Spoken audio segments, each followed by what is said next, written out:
song I haven't made up yet called Wasted. Oh, that doesn't seem right. Oh, I think I just messed it up. Yep.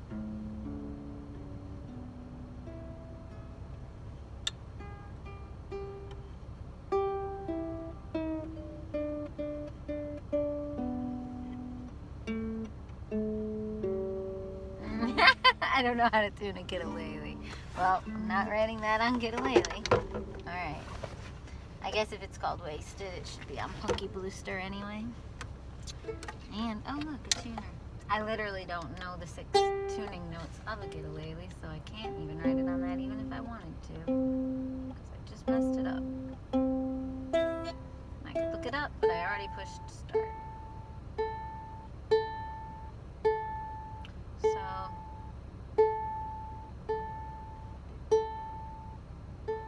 Thanks for watching my weird YouTube channel. I'm in Holland, Michigan, and I'm upset right now. I've written a lot of upset songs in Holland, Michigan. It's about 30 minutes south of where I live. It's where I live. Love. Well, I do love there. I'm there because of love, not because it's where I would choose.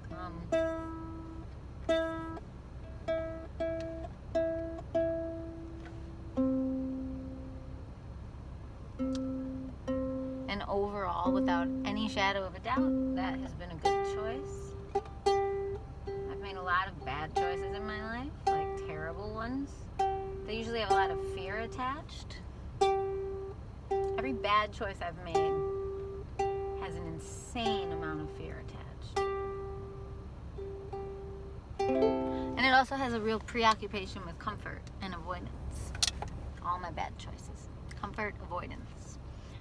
All my good and or rewarding choices have involved difficulty, also fear, but feeling the fear and doing it anyway, like that Eleanor Roosevelt quote. So I'm learning to do that. Creating boundaries is one of the most terrifying things I've ever done, but you know, if you ask for your needs to be met on a thing and you can feel resistance to that, you just gotta hold strong. You have to just be the strong person you feel inside, not just complain about people behind their backs or complain about situations or work environments or anything behind their backs and then go back and show up and be a doormat. Like, you just have to hold a truth that is not flexible for you. I think what a lot of empaths and passive people do, and nice people do, is they tolerate, and then suddenly leave. And I actually think that's pretty violent if you think about it. That's pretty cruel. And I can say that because that's what I've done much of my life. Tolerate, nice, then suddenly fed up to way beyond here and out. Even if a person apologizes.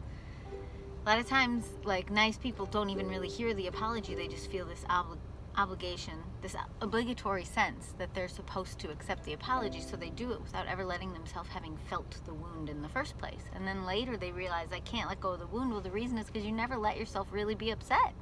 You never let yourself sit and reflect. You just obligatorily accepted every apology because that's what nice people do. That's crazy talk.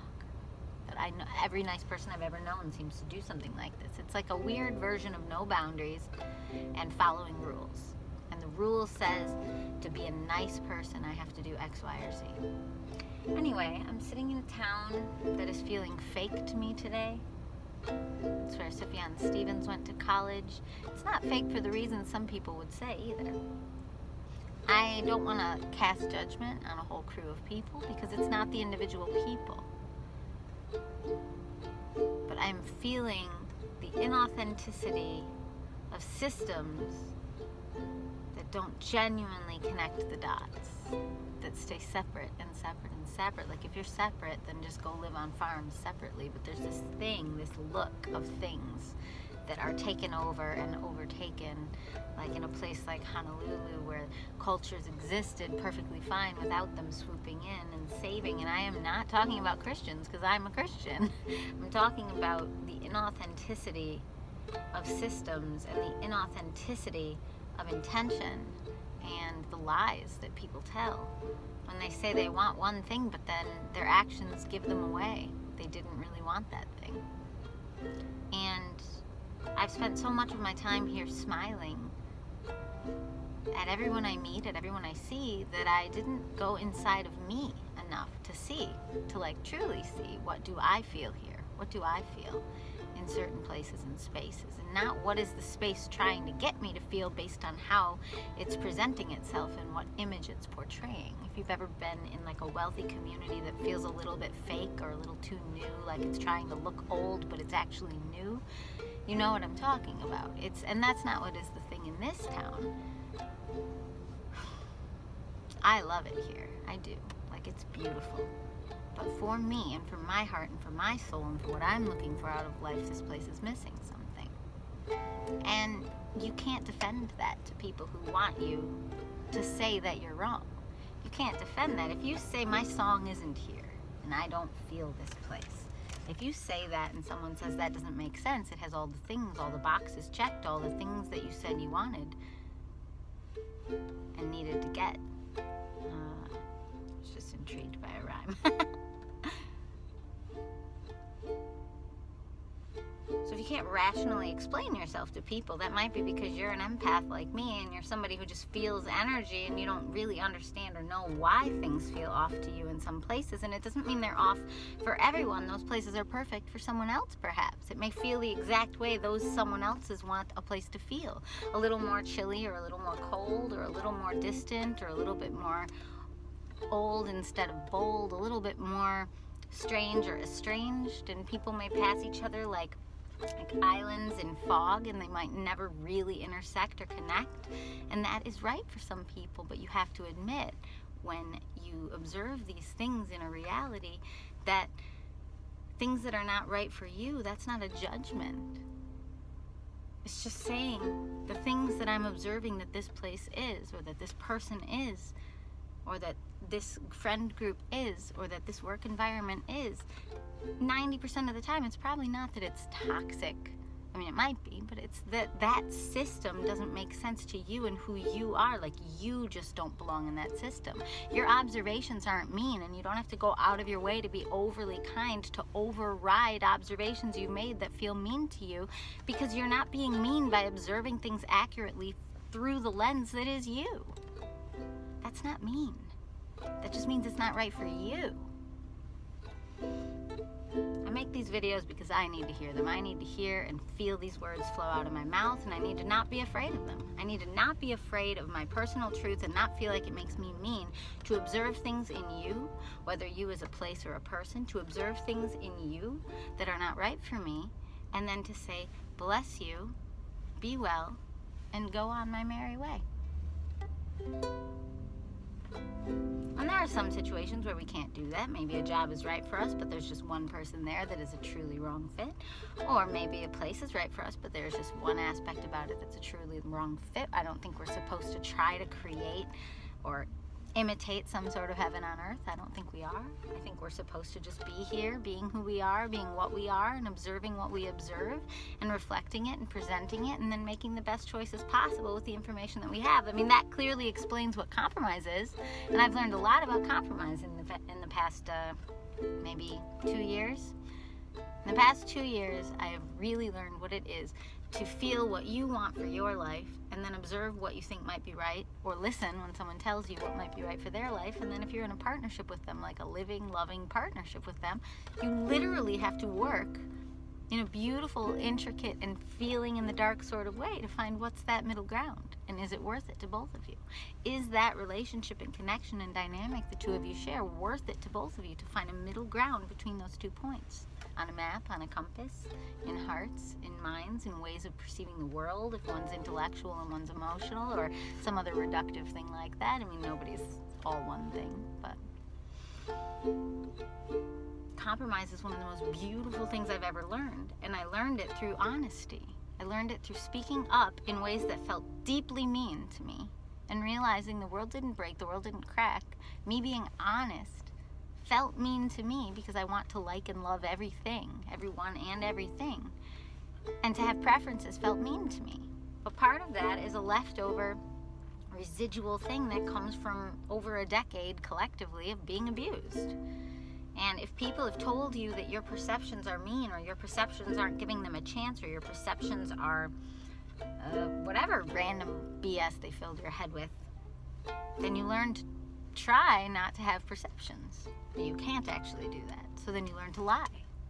And every nice person I've ever met is probably lying.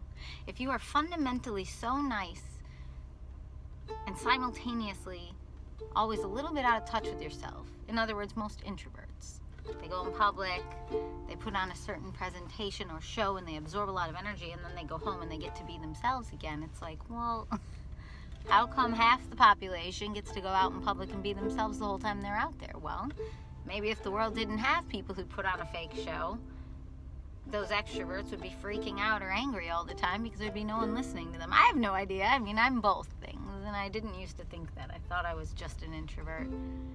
And then I became extremely extroverted, so then I started, at least online, and then I started wondering, well, am I just a wounded extrovert who behaves like an introvert? And then I started wondering, is that what most introverts are? I don't think that many people. I don't think anything's as reductive as we want it to be in this modern culture. All the labels, all the pathologizing that we do, and I've seen some people hang their whole life on a term like OCD, and I'm just like, wow, it's a club that you're a part of that's going to not accurately define you, and you're going to spend your life trying to figure out which aspects of this center pole of that club do or don't define you, which means you're going to be measuring everything about yourself against a system or a term, a definition, and finding out, do I skew a little to the right or the left according to this definition, and is that what you really want as your center? My center is creativity and God. Flow, natural flow. They're kind of connected in my opinion. If you read anything like The Artist's Way or anything by Julia Cameron, I think she just wrote one called The Listening Path. I haven't read it yet, but I maybe won't because I've already read a few books from her. But she definitely connects creativity and spirituality. And that's just what's true for me too. Anyone who's following the muse is following something they don't understand that feels bigger than them, and it flows through their brain, and it flows through their mind or their fingers or their voice, like a flood, like a river in time. You don't have to know, you don't have to know anything, just gotta let it flow, let it go. Gotta let it flow, let it go. Why don't I want to be here? Well, I know. I don't have to ask that question anymore. I finally got the love of my life on board, and we're looking at houses in St. Joe, and we're learning about places we could go, and we're moving forward, you know, you know, you know. I didn't want to hurt you, I didn't want to make your life so hard. I tried to walk away and let you off the hook and let you live your life. I didn't want to make your life hard. I didn't want my needs to be different than yours, but that's just how needs work, and I'm finally learning to have a voice, so I will love you, and now I mean me too. When I say I love you, I mean me too.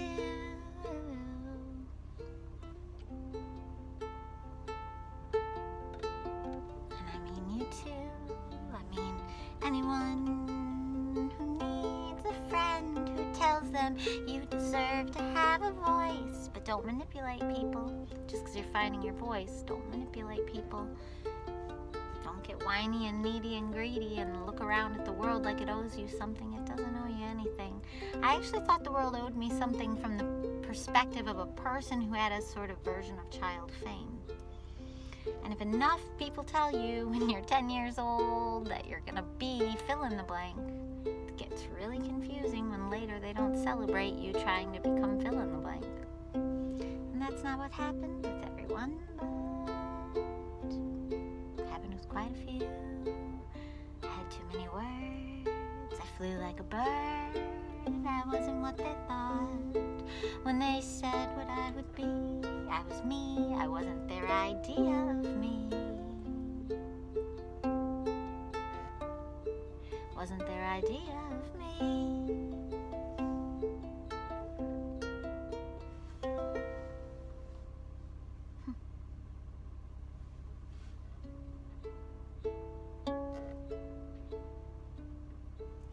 You can be what you need to be here.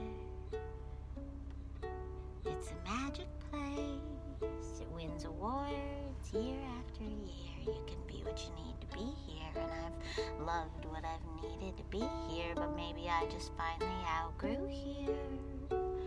Maybe I needed to be that nice girl walking down the street, saying hi and smiling at everyone I meet, having memories that will last a lifetime. And now I hate to put new ones here, 'cause that Irish restaurant will always haunt me with a memory of a girl who was 10, and she knew herself in ways I never did, and I loved it. And she was just a kid, but she knew herself as well as I did. So I'll write this song for you. It's my first song for you. Or wait, maybe it's more like my 10th song for you. I will love you everywhere I go. Every day I'm born anew. I will love you. I will love you.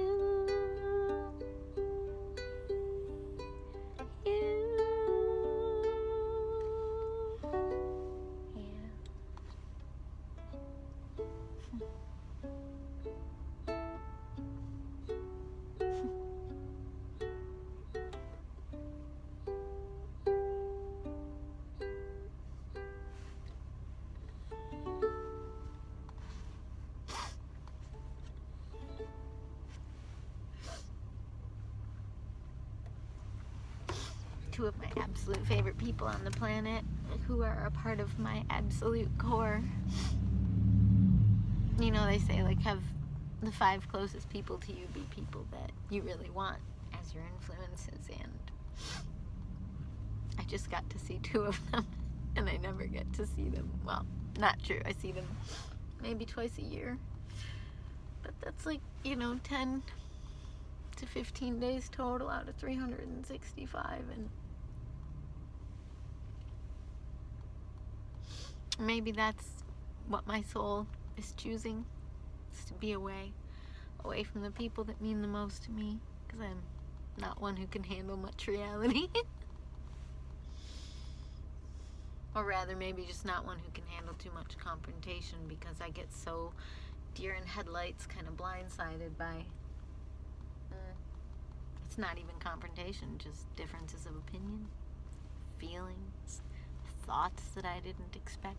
Like, it's such a PTSD thing, and I refuse to make PTSD my compass anymore. I mean, that is not my center pole that I keep defining myself off of anymore. It is God and creativity, but when it comes up, I just let it come up. Well, I think that was 2 separate songs that just kind of fused together a little bit.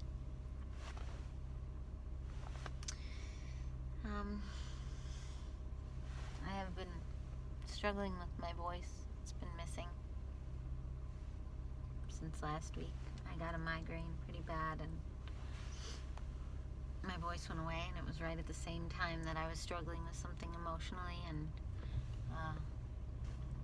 interpersonally.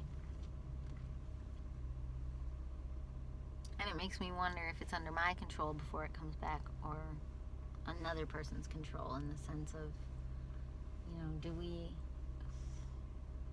I don't know, like when we as people who sponge up energy, when we're holding on to energy, is it because things are unresolved? And if you're an empath, is that the trap? Is that the version of hell? Is that so long as somebody else wants to trap you there, are you stuck there until something's resolved? Because things will never be resolved on an empath's terms. It would always be resolved on someone else's terms if we are being controlled by the energy that we feel either put on us or taken from us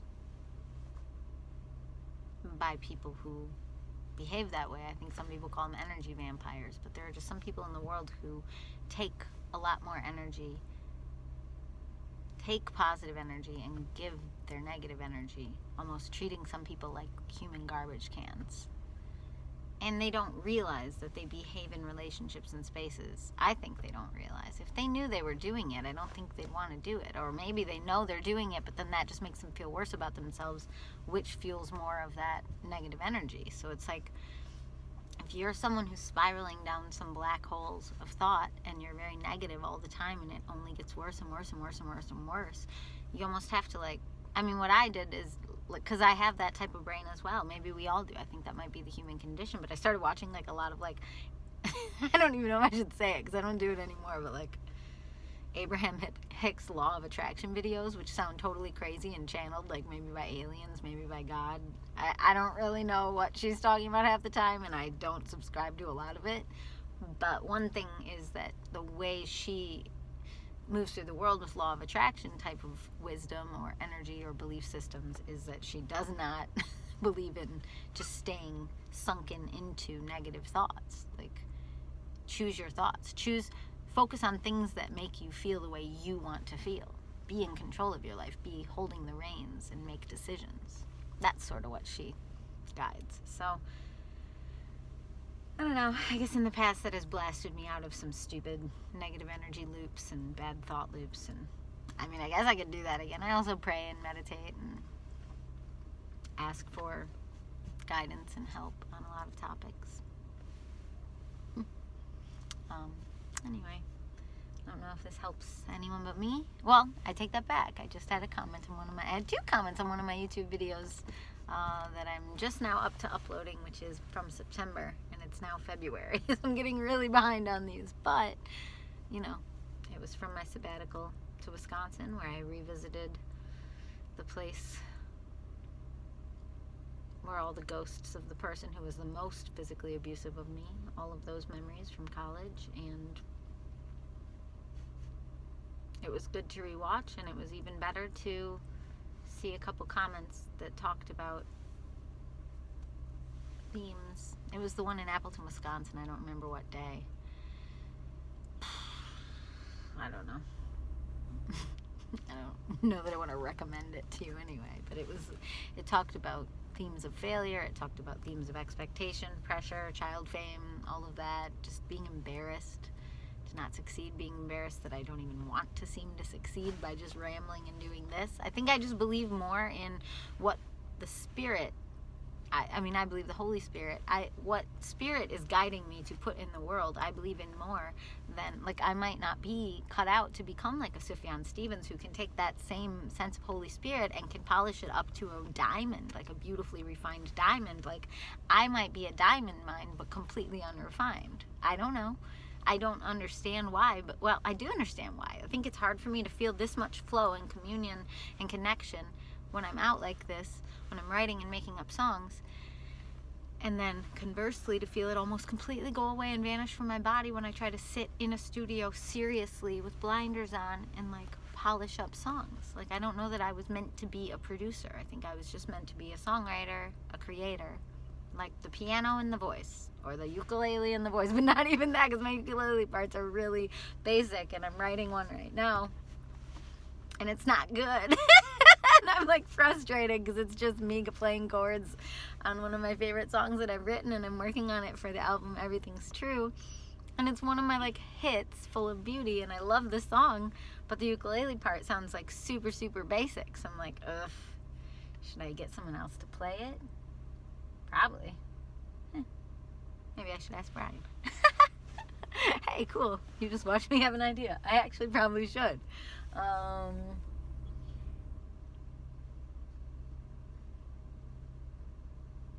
I don't know. I'll see if he's into it. Anyway, I'm gonna go because I want to go explore that idea and really give that some thought and maybe text him about it. So I'm like 30 minutes from home and then I have to go teach. Okay, it's 2:05. I have to teach in like 2.5 hours. This is one of my latest days ever. I had a cancellation. Oh my gosh, I'm just rambling now. Have a great day. And you're great. I mean, I don't know you. I mean, I do believe all humans are great. Just that some people are like possessed by like either demonic things or like ghosts or something.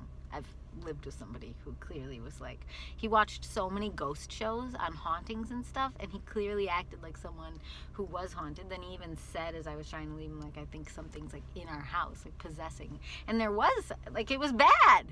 But like, then stop inviting it, you know? Like, if you're somebody that feels a darkness around you and you're already really dark, then don't go watch ghost and haunting shows.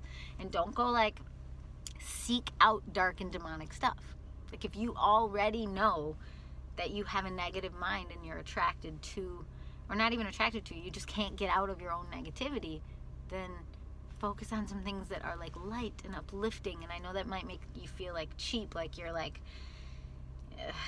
I don't know. Everybody I've ever known that's in like the arts, not everybody, but a lot of people in the arts think that sad or depressing or heavy or dark is like serious good art, and thinks that like uplifting and positive and all of that is like, you know, it's like people will say nowadays like toxic positivity, and it's like, you know what, that is like some creepy darkness shaming people who are being strong and positive in the face of horrifying realities all over our planet. And yes, you shouldn't like go to somebody while they're grieving and say, chin up, be happy. Like, no, that's insane. That's toxic positivity. But positivity itself is not toxic. Otherwise, therapy rooms wouldn't be full. They're full of people who are trying to find positivity, trying to find a way to move through life that feels more buoyant and happier. Like, they're looking for healing in their heart, in their mind, in their body, in their being. Like, positivity in and of itself is not toxic. So wherever you heard that, if you heard that, I heard that, and I got all nervous. Oh no, I'm being too uplifting. Like, that's insane. Lift yourself up. Lift people up if they want to be lifted. If they don't want to be lifted, leave them alone. Because like that's where I wasted over a decade. If people do not want to be lifted up, if they see your uplifting vibes as annoying or like nerdy or whatever weird other projection they put on you, run away from them, because that is, in my opinion, that is darkness trying to just poop all over anything positive and good in the world. If someone doesn't, like, it's the Maya Angelou quote. When someone shows you who they are the first time, believe them. Trust your gut, trust your instincts. I'm not saying, like, if you've invested a lot of time into a relationship and then someone makes a mistake, immediately cut ties. I definitely don't believe in that. Like, the amount of time it took you to get into something maybe is the amount of time you should invest in the exit strategy. I don't actually know if I believe that, but at least in your mind alone, you know, not necessarily in conversation with them, but sometime maybe, if you've invested a long time with someone. I believe in both growing together and growing apart. And I believe there are people on this planet that are deeply selfish, and then there are people on this planet who are very selfless and loving, who believe they're selfish just because they're all about themselves. But I'm like fierce on this topic these days. Some of the most loving, kind-hearted, tender, sensitive souls I've ever met are some of the most introverted and self-protecting people I've ever met. And like, do the math. Like, if you're being introverted and self-protecting, it's because there's people who are not going through the world as kindly as you are, and you keep bumping into them, and they keep seeing how kind you are and wanting things from you, and maybe being manipulative or terrible to you, and then you protect yourself from them, or you're having to like have weekends or time free to recover from how those people make you feel. That doesn't make you self-involved. That makes you trying to stay alive and trying to stay positive in the midst, or not even positive, trying to stay sensitive and kind and loving in a world that is not very nice, you know. Some people don't even care about any of that. They're not going to waste their weekend trying to be self-protective, to release the toxic energy or the negative energy from other people so that they can go back into the world with some bit of hope. They're not doing that with their weekend. They're probably just continuing to leave a trail of destruction everywhere they go. Because some people just do not care about the anger and negativity they spew all over others. They just don't. And I've witnessed it. I keep seeing all these people who, like, I'm putting in all this effort to try not to say things the wrong way or not be hurtful even when I'm hurt. And then I'm like, wow, some people put in zero effort when they're hurt. When they're hurt, they think that's a free pass to just rage on a room, or rage in a chat room, or rage on their best friend. Rage, rage, rage. And they think it's a free pass because they were hurt, because they were upset, because they were cut off in traffic, because who knows why. It's not a free pass. Nobody owes you listening to that. Nobody owes you treating them like a human garbage can. Nobody does. Not a single person on this planet owes another single person on this planet that type of kindness, to just be a bowl like a human garbage can for you to dump in or on. Nobody owes that. And if some people believe they owed that in order to, like, buy your friendship with that kind of kindness, then that was a choice they made, or a choice they're still making, and that's fine. If you want to be in an imbalanced relationship like that, like I have for over a decade with different people, friendships or relationships, not my current one at all, my lovely, lovely boyfriend. It's the most healthy and balanced thing I've ever been a part of, and it's completely insane because we both have a lot of trauma. But I think because of that, we work really hard. It's like two people standing on a teeter-totter that actually has a lot of room to go up and down, but we're learning how to just keep it like this, and we're both using a lot of strength in order to do it. And so if it rocks a little, neither of us wants to hurt the other. And we work really hard at the relationship to hold the relationship in balance through a great love, through like a love I've never understood in my life. Love is work. Love is something you do for somebody. It's not a good feeling in a candy bar. Like, if you love your body, you take care of it. If you love a person or a relationship, you take care of it. Love is care. And you have to show up and do that every day. It doesn't just go on autopilot. I mean, some maybe are easier relationships than others, friendships too, but blah, blah, blah, blah, blah. All right, I'm gonna go care for myself now. Goodbye.